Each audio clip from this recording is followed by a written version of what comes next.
I still remember the sound of 300 people laughing at me. Not laughing with me. At me. That sharp, cutting kind of laughter that feels like glass under your skin, the kind that doesn't fade when the room goes quiet again, the kind that stays lodged somewhere behind your ribs for years afterward. I was standing on a small stage, in a navy blue dress I had chosen carefully that morning, believing, foolishly, achingly, that tonight was going to be one of the best nights of my life. Instead, it became the night my whole world cracked open. My name is Elena. I was 34 years old, married for 9 years to a man named Richard, a man I had loved since I was 25 and still naive enough to believe that love was something you could earn by being good enough, quiet enough, patient enough. I had spent almost a decade of my life folding myself smaller and smaller, convinced that if I just gave enough, if I just supported enough, if I just smiled through enough uncomfortable moments, our marriage would stay solid. I want to tell you about that night slowly, because I think you deserve to understand it the way I understood it, piece by piece, moment by moment, the way betrayal always reveals itself. Not all at once. Never all at once. It arrives in fragments, and by the time you've gathered them all into a single picture, you're already standing in the wreckage. That night was Richard's company gala. He had just been promoted to senior partner at his law firm, a position he had chased for 6 years with a hunger that sometimes frightened me. He wanted, in his own words, a night to remember. I didn't know then how right he would be. I just didn't know it would be for all the wrong reasons. I had spent weeks preparing for that evening. Not out of vanity, but out of something closer to hope. I picked out the navy blue gown because it made me feel, for once, like more than just Richard's wife, a phrase I had heard so many times at his work functions that it had started to feel like my actual name. I did my hair myself in front of the bathroom mirror because the salon downtown was too expensive that month.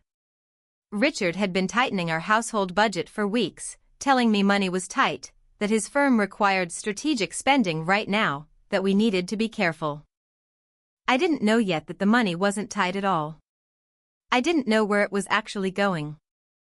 I remember standing in front of that mirror at 11 o'clock the night before the gala, carefully curling small sections of my hair, humming quietly to myself, allowing myself, just for a moment, to feel excited. I told myself, tonight, Richard will introduce me to his new partners with pride. Tonight, I will finally feel like I matter in this world he's built. I did everything right that evening. I arrived early to help with small details. I made polite conversation with his colleagues, remembered the names of their spouses, asked about their children, laughed warmly at jokes that weren't particularly funny. I complimented the venue's centerpieces to the event coordinator, a young woman who looked overwhelmed, and told her quietly that she was doing a wonderful job. I have always believed in being kind to the people who are usually overlooked in a room. That night, I had no idea I was about to become one of them. Halfway through the evening, after the dinner plates had been cleared and the orchestra had softened into background music, Richard walked toward the small stage set up near the front of the ballroom.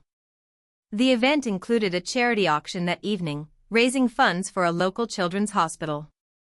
I remember feeling proud watching him walk up there, thinking, that's my husband.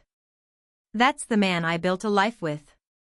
That's the man who once told me, on our wedding day, that he would spend his whole life making sure I never doubted how much he valued me. He took the microphone from the MC with an easy, practiced confidence. The kind of confidence I used to find magnetic. That night, I would learn what that confidence had really been hiding. Ladies and gentlemen, he said, his voice carrying smoothly across the ballroom, since we're already auctioning things off tonight for a wonderful cause, let's have a little fun before we get to the serious items. The room chuckled, unsure, curious. I remember feeling my stomach tighten slightly, some quiet instinct in me sensing danger before my mind had caught up to it. I told myself I was being paranoid. I told myself, not tonight, Elena. Not tonight of all nights. Richard turned, scanned the crowd, and found me near the third table with an ease that told me he had already planned exactly where I would be sitting. Let's auction off something I clearly don't need anymore, he said, gesturing toward me with an exaggerated, theatrical sweep of his arm, the same gesture he used when he wanted a courtroom to notice him. My wife. $20. Do I hear $20 for a used, tired housewife who hasn't done anything exciting in about 5 years? The room laughed. I want you to understand something, because I think it matters more than anything else I could tell you about that night. It wasn't only the words that broke me. It was the way 300 people I had spent years being kind to, being warm to, being generous to, turned toward me in that moment and laughed like I was a punchline they had secretly been waiting all evening to hear. I sat there in my navy blue dress, in shoes that were slightly too tight, in a hairstyle I had spent an hour perfecting the night before, and I felt something inside me shatter into pieces so small I didn't know, in that moment, if they could ever be gathered back together. Someone near the bar, one of Richard's younger colleagues, a junior associate I had once helped move into his first apartment, called out, laughing, "I'll give you 15, she looks a little used, Richard." More laughter followed, rolling through the room like something alive. I remember trying to smile. That's the strangest part, looking back on it now. My body's first instinct wasn't anger. It was shame. It was the automatic reflex of a woman who had spent 9 years learning how to make herself smaller so her husband would never feel outshined, so he would never feel embarrassed in front of people whose opinions he valued more than mine. I smiled at my own humiliation. I sat there, betrayed in front of a ballroom full of strangers and near strangers, and I smiled, because some broken, well-trained part of me still didn't want to make a scene. I had spent so many years avoiding scenes that avoiding them had become instinct, deeper than thought, deeper than dignity. I looked toward the head table, hoping foolishly that someone would step in, that a friend or colleague would gently redirect the moment, tell Richard he'd taken the joke too far. No one did. A few faces looked uncomfortable. Most simply laughed along, the way rooms do when one person with power decides the mood of the evening. But then, something happened. A voice, calm, steady, and completely unafraid, cut cleanly through the laughter, and the entire room seemed to shift its weight at once. Actually, the voice said, "I think you're underestimating what you have up there." The laughter died almost instantly. Every head in the ballroom turned toward the man who had spoken. He was standing near the back of the room, close to the tall windows, someone I hadn't noticed before that moment despite having greeted dozens of guests that evening.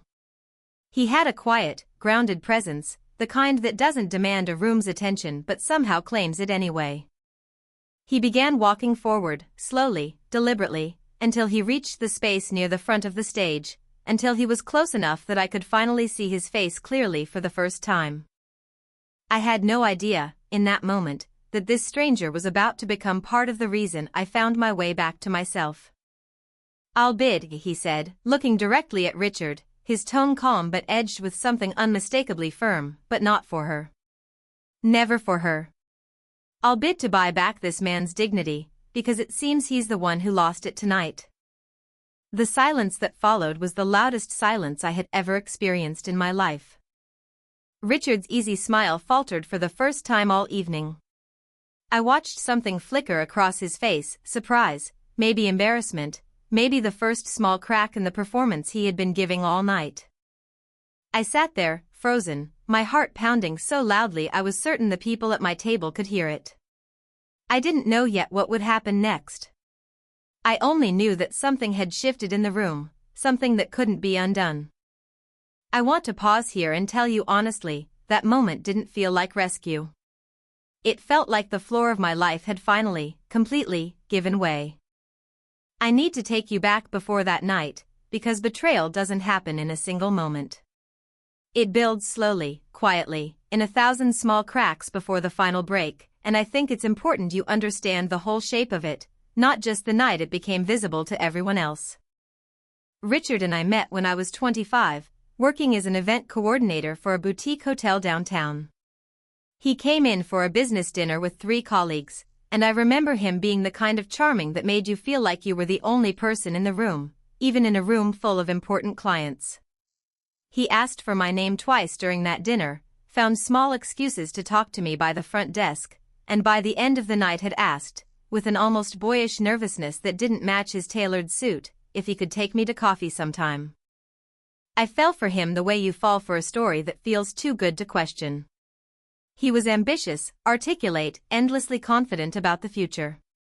He talked about the life we could build together with such certainty that it became easy to imagine it as already real. We married 2 years later, in a small ceremony by the coast that I still remember as one of the happiest days of my life. I remember standing across from him, his hands trembling slightly as he said his vows, and thinking, I have found my person. I have found the one who will stand beside me for the rest of my life. 3 years into our marriage, Richard suggested I leave my job. His firm required extensive travel and networking events, and he told me it would be better for us if I focused on supporting his career instead of building my own. I remember the conversation clearly. We were sitting at our kitchen table, and he took my hands and said, Elena, I don't want us to be one of those couples competing with each other's careers. I want us to build one dream together. Mine. At the time, it sounded romantic. It sounded like partnership. I told myself I was contributing in a different, equally important way, managing our home, supporting his career, creating the stable foundation he needed to succeed. I told myself this was what real partnership looked like. But somewhere along those years, I stopped being Elena, the woman with dreams of running her own event planning company one day, and slowly became Richard's wife, an extension of his image, a supporting character quietly written into the corner of his story. Looking back now, I can see the warning signs I chose not to see at the time, the way you choose not to look directly at the sun even when some part of you already knows it's there. The way he introduced me at parties as my better half, a phrase that always got a warm laugh, but never once let me finish a full sentence in professional settings, gently redirecting conversations back toward himself. The way he corrected me in front of others, small comments disguised as affectionate jokes. She gets confused with numbers, don't worry about it. She's a little dramatic sometimes, ignore her. Each comment small enough, on its own, that I could tell myself I was overreacting if it bothered me. I want to be honest with you, because I think honesty is the only thing that makes a story like this worth telling. There were nights I cried alone in our bathroom, the water running so he wouldn't hear me through the door, wondering if I was simply too sensitive, too needy, too much. That's what slow betrayal does to a person. It doesn't just break your heart in one sudden blow. It breaks your ability to trust your own feelings, quietly, patiently, until you no longer recognize the sound of your own instincts. 3 months before the gala, everything changed. I found out, almost by accident, that Richard had been having an affair for over 2 years. I didn't discover it through some grand confrontation. I discovered it because I saw a notification light up on his tablet while he was in the shower, a message from a name saved simply as V, reading, "Can't wait until the gala. Everyone will finally know." I remember staring at that message for what felt like an entire hour, though it was probably only a few seconds, my whole body frozen, my mind refusing to fully process what it was reading. I didn't confront him that night. I told myself I needed proof, that I needed to be certain before I let myself believe something so devastating. I told myself I couldn't blow up my whole life over a misunderstanding. But it wasn't a misunderstanding. Over the following weeks, moving carefully, quietly, like someone diffusing something dangerous, I found more. Hotel receipts tucked into a jacket pocket I was cleaning out for the dry cleaner. A second phone hidden inside a zippered pocket of his gym bag, something I only found because I was looking for his car keys. Photos on that phone I wish, even now, I could unsee. And worst of all, I discovered that the surprise Vanessa had mentioned in that message wasn't a promotion announcement, wasn't some innocent celebration. It was me. I was the surprise. My humiliation was the plan, quietly built between the two of them over weeks, maybe longer. I confronted Richard once, quietly, carefully, at home, 2 weeks before the event. I asked him directly, sitting across from him at the same kitchen table where he had once asked me to give up my career for our dream, if he was having an affair. He looked me straight in the eyes, without flinching, and said, "You're imagining things, Elena. You always do this. This is exactly why I need space sometimes." He made me feel unstable for asking a question I already knew the answer to. That's the cruelest part of betrayal. It doesn't just steal your trust in someone else. It steals your trust in yourself, quietly convincing you that your own perception of reality cannot be relied upon. I remember standing in front of the bathroom mirror after that conversation, looking at a woman I barely recognized anymore. Someone tired. Someone dimmed. Someone who had spent 9 years shrinking herself into a shape designed entirely for someone else's comfort. But something in me had already begun to shift, even before the gala, even before I fully understood what was happening. A quiet, cold clarity I didn't yet know how to name. I started reaching out, carefully, secretly, to an old friend from my event planning days named Priya. We had lost touch over the years, the way friendships sometimes fade when a marriage swallows most of your time and energy, but she answered my message within minutes, and within an hour, we were on the phone for nearly 3 hours while I told her everything. "Gather everything," she told me, her voice steady, protective, the voice of someone who had clearly dealt with her own version of this kind of heartbreak. Documents. Messages. Receipts. Bank statements if you can access them. If he wants to embarrass you, Elena, make sure the truth embarrasses him instead. So I did. Quietly, methodically, over those 2 remaining weeks, I collected everything I could find. I photographed documents late at night while Richard slept beside me, unaware. I took screenshots of messages I found on the shared cloud backup he had forgotten still synced automatically from his old phone. I found financial records showing a consistent pattern of money spent on hotels, dinners, and gifts for Vanessa, money that had come from an account we shared jointly. Money he had repeatedly told me we couldn't afford to spend on rebuilding the small event planning business I had once dreamed of restarting. I didn't do any of this for revenge, not at first. I did it because I needed proof that I wasn't imagining things, that I wasn't the unstable, overly emotional woman he had convinced me I might be. I needed something solid to hold on to in a world that had quietly, steadily, started to feel like it was made of smoke. The night of the gala, I still went. Some small, hopeful, foolish part of me wondered if I was wrong, if perhaps there was some explanation, some misunderstanding I hadn't considered, some version of events where my marriage was still worth saving. I wanted, more than almost anything I had ever wanted, to be wrong. I wasn't wrong. And when Richard stood on that stage and auctioned me off like an object he had grown tired of owning, something inside me that had been quietly cracking for months finally, completely, broke. But breaking, I would learn in the months that followed, isn't always the end of something. Sometimes, it's the only way something new can begin. Let me take you back to the ballroom, because I don't think you fully understand yet what happened after Daniel, the stranger, though I didn't know his name yet, spoke those words into that terrible silence. He didn't stop there. Daniel walked closer to the stage, his shoes echoing softly against the polished floor, and looked out at the stunned crowd before turning his attention fully back to Richard. "You just stood in front of everyone you work with," Daniel said, his voice carrying clearly without needing to shout, "and told them your wife isn't worth $20. I think what you actually just told them is exactly what kind of man you are." A ripple of uncomfortable murmurs moved through the room. I saw the firm's managing partner, an older man named Mr. Sinclair, shift uncomfortably in his seat near the front, his expression darkening.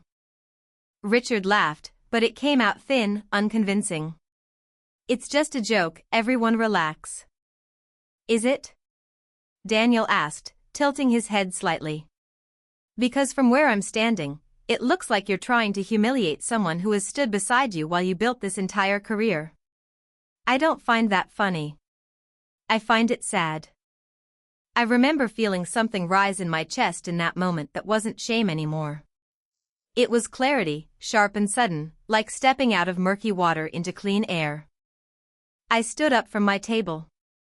My legs felt unsteady beneath me, but I walked toward the small stage anyway, my heels echoing against the wood floor in a rhythm that, for the first time all evening, felt like it belonged entirely to me. I climbed the 2 small steps, and I reached out and gently took the microphone from Richard's loosened grip. He didn't resist. I think, in that moment, he was too stunned to. "Thank you, Daniel," I said, my voice steadier than I expected it to be, steadier than I had any right to expect after everything that had just happened. "But I don't need anyone to defend my worth. I know it. My husband seems to have forgotten it somewhere along the way. So let me take a moment to remind everyone in this room of a few things." I looked directly at Richard as I spoke, watching the color slowly drain from his face. For 9 years, I supported this man's career in every way I knew how. I planned every dinner that landed him new clients. I remembered every colleague's birthday, every anniversary, every small detail that made him look thoughtful and put together in front of the people whose opinions he cared about. I gave up my own career, a career I loved, because he told me it would be better for us. And 3 months ago, I found out he's been having an affair with a coworker for over 2 years. Gasps spread audibly through the crowd. I saw several heads turn toward the side of the room, where a woman in a deep red dress, Vanessa, I would later confirm, had gone completely pale, her wine glass frozen halfway to her lips. "An affair," I continued, my voice steady, "funded, in part, by money withdrawn from our shared account. Money, he told me, repeatedly, we couldn't afford to spend on rebuilding the small business I gave up for him." Richard's mouth opened slightly, but no words came out. "Tonight," I said, "he decided it would be entertaining to auction me off in front of his colleagues as a joke. So let's be honest with each other instead of continuing that joke. I have documents. I have messages. I have financial records that I'm quite sure the firm's compliance department would find very interesting, given that some of those hotel and gift expenses appear to have been processed through company accounts as client entertainment."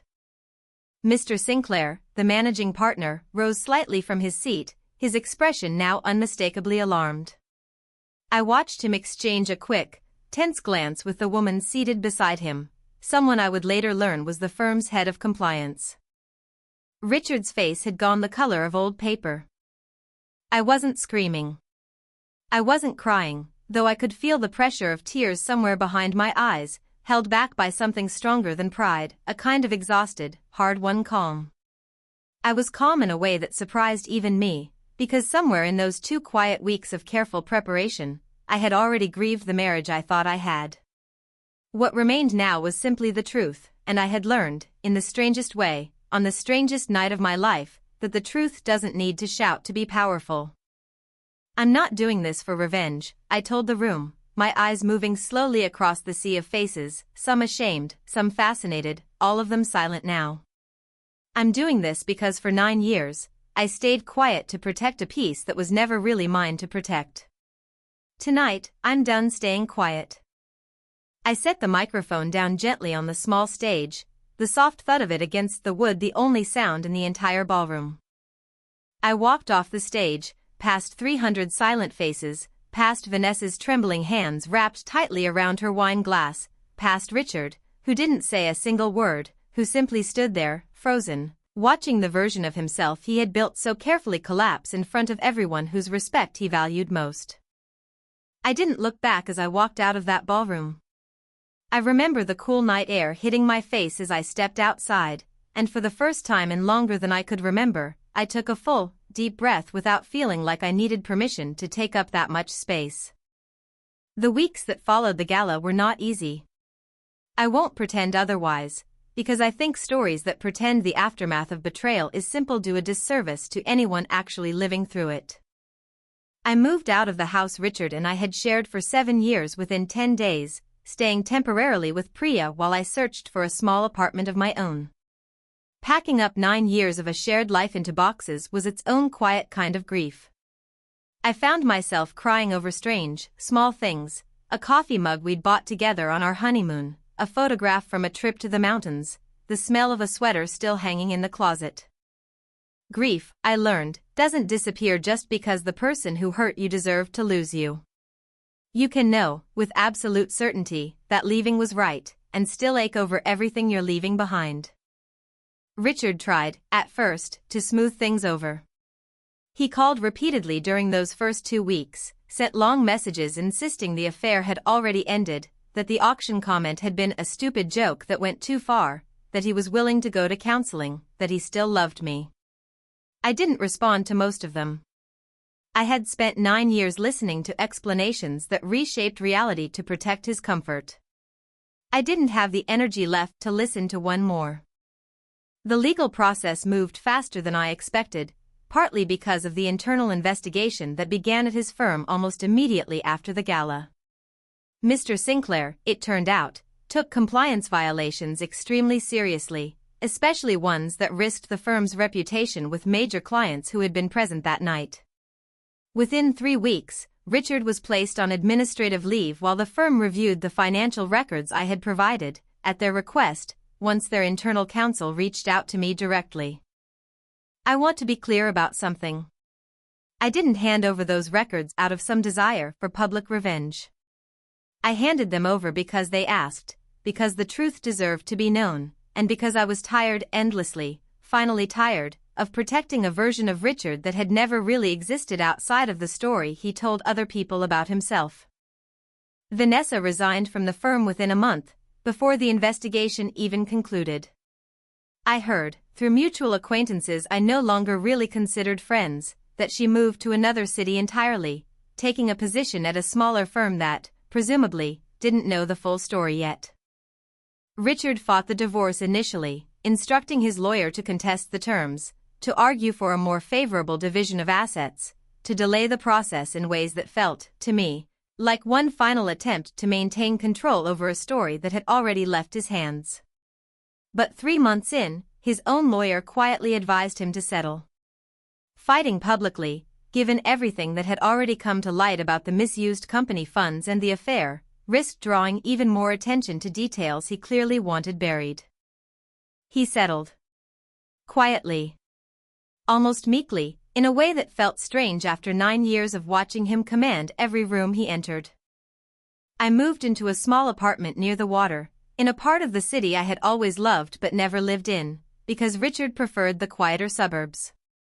It was smaller than the home we had shared, far smaller, with old floors that creaked in the mornings and a single window in the bedroom that let in soft golden light every afternoon. But it was mine, in every sense of the word, for the first time in almost a decade. I remember the first night I slept there, in a bed I had chosen entirely by myself, and how strange it felt to wake up and not have to consider anyone else's mood before deciding how my own day would begin. I used the skills I had buried for 9 years, the ones Richard had once gently convinced me weren't worth pursuing anymore, and with Priya's encouragement and occasional help, I began building a small event planning business of my own. It started slowly, a few small birthday parties, a corporate retreat for a friend's startup, a modest wedding for Priya's cousin. I remember the fear of those early months, the constant worry that I had waited too long, that 9 years away from the industry had made me irrelevant. But something in me, something that had been quiet for a long time, came alive again with each new event I planned.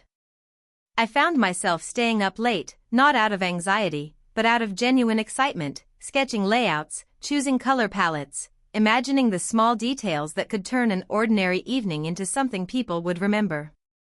6 months after the gala, my business received its first major contract, coordinating a fundraising gala for the same children's hospital that had originally been the beneficiary of the auction where everything had fallen apart. I remember standing in that new ballroom, months later, watching the space come together under my direction, feeling a kind of quiet, private triumph that no one else in the room fully understood. I should tell you more about Daniel, because I think his role in this story deserves more than a single moment on a stage.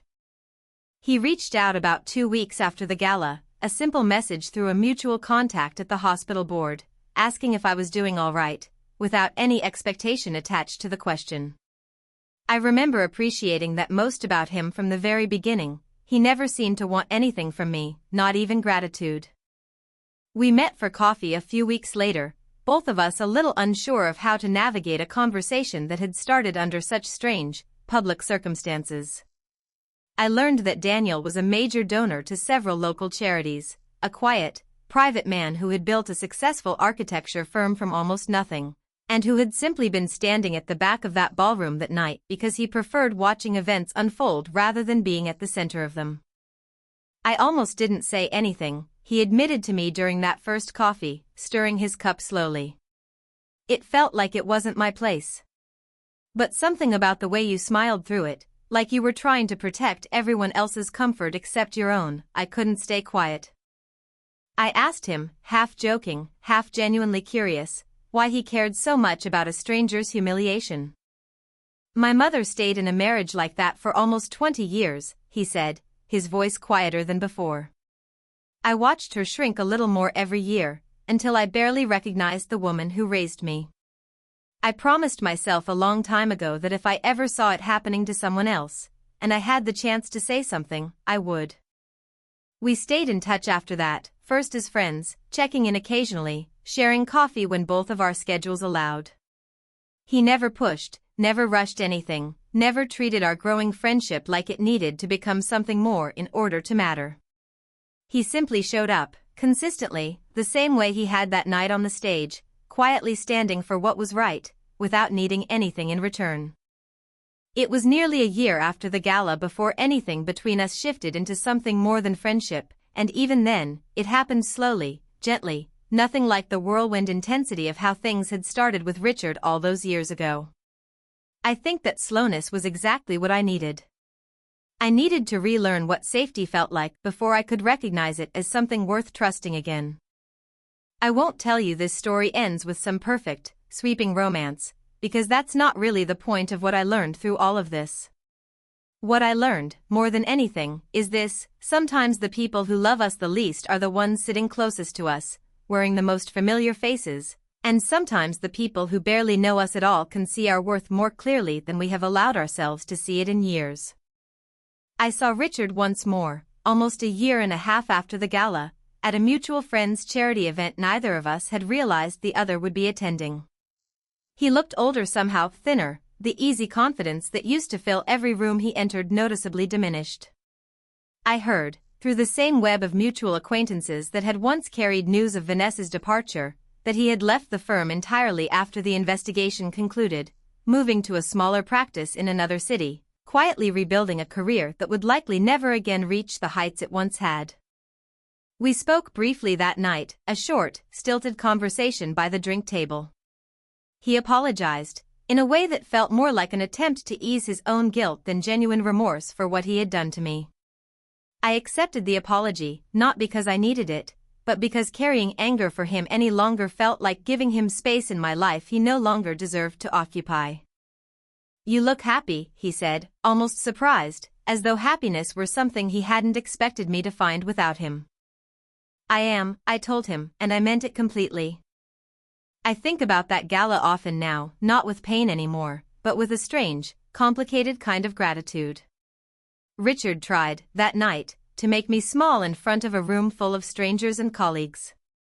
Instead, without meaning to, he gave me the exact moment I finally needed to stand up straight for the first time in 9 years.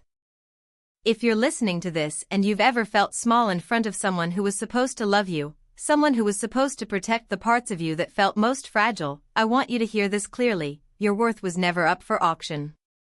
It never needed anyone's bid to be real, and it never needed anyone's laughter to be diminished. Somewhere between the laughter that hurts and the silence that follows it, there is a version of you waiting to stand up, take the microphone, and finally speak your own truth. That night didn't break me the way Richard intended it to. It broke the version of me who thought she had to shrink herself in order to be loved. And from those broken pieces, quietly, patiently, over months that tested every ounce of strength I didn't know I still had, I built someone stronger. I built myself back. And this time, I built her for no one but me.